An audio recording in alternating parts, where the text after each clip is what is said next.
Yeah. So in general, it worked out really well. The garden in the yard has its own set of problems, and that's another story in another video. But we did have a lovely caprese salad the other day. I went through and found some small tomatoes that were really tucked away like in there, that were ripe, ready to go. And I had bought some fresh mozzarella, and we always have balsamic and EVO, extra virgin olive oil. So yeah, we had a wonderful salad, and it was just kind of a great welcome home sort of a thing. So yeah, that's what I know for now. I can see that there's some branches that have broken due to the weight of the fruit. I'll be propping them up if possible, and just if not, just leaving them. I try and keep all the tomatoes up off of the little felt covers that I have in there, and just because I like them to not be on the wet. But it won't be the end of the world if they are. I'll just harvest the tomatoes a little earlier. But as you can see, we have a lot of tomatoes turning still. There's an entire shelf in the freezer that is full of frozen tomatoes so that we can process those. Those need to be processed very quickly because we have freeze drying and stuff that we want to be able to do, and that's our space that we were used for pre-freezing things for the freeze dryer. The only thing I'm concerned about is whether those tomatoes will really ripe, because both Henry and I are sensitive to unripe tomatoes. If you've ever had some tomato sauces and you don't have any indigestion or anything, and then you have others that have indigestion, there's a good chance that you got a bunch of unripe tomatoes in the tomato sauce. Some companies are better at it than others, and some could give a flying fig. Or they'll ripen it with the chemicals, gases, which don't change the chemicals that some people are sensitive to. So if you're wondering why you get indigestion for tomatoes, that could very well be it. Anyway, as you can see, these tomato plants are totally encased with flowers. So one of the things I'm going to be looking at is the tomato plants I have over here. Are they worth keeping, and for how long, and stuff like that. I could see that this tomato plant, for instance, has a ton of flowers on it, plus it's got a modest amount of fruit on it.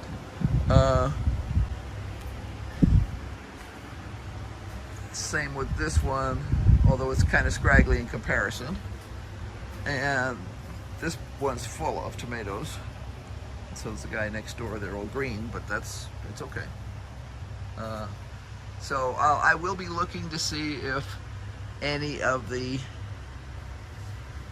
tomato plants are not worth it anymore. I also need to make some decisions on the dill that's down here. I need fresh dill, and I can see there is still some in here. I did lop off a couple of heads of dill yesterday, that the seed heads that were ready to dry. So I'm kind of deciding what to do with some of this. I want it a little bit tidier. I do use dill seed. However, I think I have a 5-pound container of it, so I have to sit there and think about how much more do I need. I mostly grow this for the fresh dill aspect of it.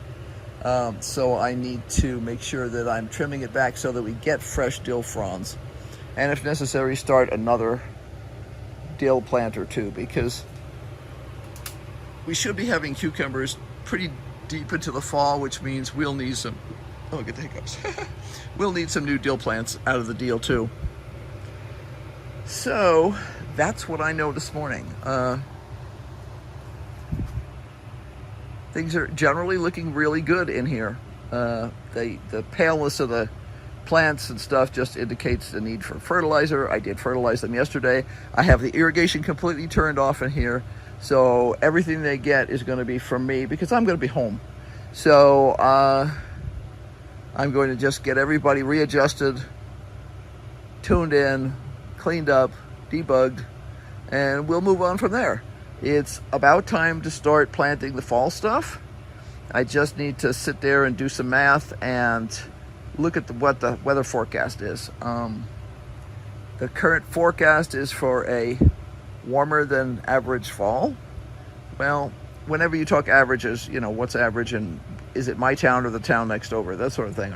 So we always have problems here getting a good forecast because we're in what they call the Intermountain West, which is a very difficult area with a gazillion microclimates. So even if they're trying to be really accurate, it's not easy. We have a lack of good quality radar in a lot of these areas, so you can't even see what the cells are doing sometimes.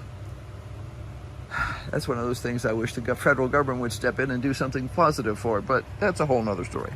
That and cell service, where you're driving on a major interstate and you have no cell service or just emergency cell service. Excuse me? Really? You've got thousands and thousands and thousands of people every day and yet they have no service. Just seems kind of stupid, especially if the area is flat, because flat just means all you need is a tower. And that's, you know, the cell service companies are not going to spend the money. I think that's one of those times when the government should step in and put in some good infrastructure. But then we can't even get the roads fixed, so I guess we shouldn't expect the airwaves to be fixed. Pardon the rant. Anyway, so we're doing good. We're doing really good. Well, we lost a couple of geraniums. Some of them don't seem completely dead, so they may come back. I've cut them off pretty brutally, like this guy here. But he does have a tiny bit of green in there, and the plant is not dried out. So I'm hoping that'll come back. But for people's information, how do I know we have thrips? Well, see all that white crap there? Some of that is thrips and some of that is aphid carcasses, but it tells you got bugs. And because we have a non-gardener who is taking care of stuff, she just doesn't look for things like that. She did notice the spider mites, which, I mean, I hope you would notice the spider mites, but I'm not sure how to teach people to pay attention. And that's the hardest thing. I've had multiple people take care of the yard and garden over the past 20 years, and unless they're already a gardener, they don't usually get it. I did have a gardener actually take care of it one time, and they spotted right away when we had aphids or anything else like that. You have to have your glasses on. You have to be paying attention. You have to, if there's not good enough light, you use a flashlight or you turn on the light. We do have lights in here. That box up there means we have lights. They're fluorescents on the ceiling, and yeah, they're not perfect, but they do a pretty darn good job if you're out here in the evening. That's the sort of thing you need to be doing, is really paying attention. And an awful lot of what I see online too, on groups, is people are just not paying attention until it's really dramatic. I try and look at my plants every day. Looking at them every day lets me know if something's happening before it gets to be awful. Do I ever miss something? Sure. But if I spot a couple of aphids, I spray now. I don't wait a week until they get bad. And you can spray with pretty enough. Everything I use is OMRI approved. It's all organic stuff. I follow the rules on how to use it. And I happen to know that because we're in an area that gets quite hot, I simply need to run. Oh, we've got an airplane coming. Noisy, noisy, noisy.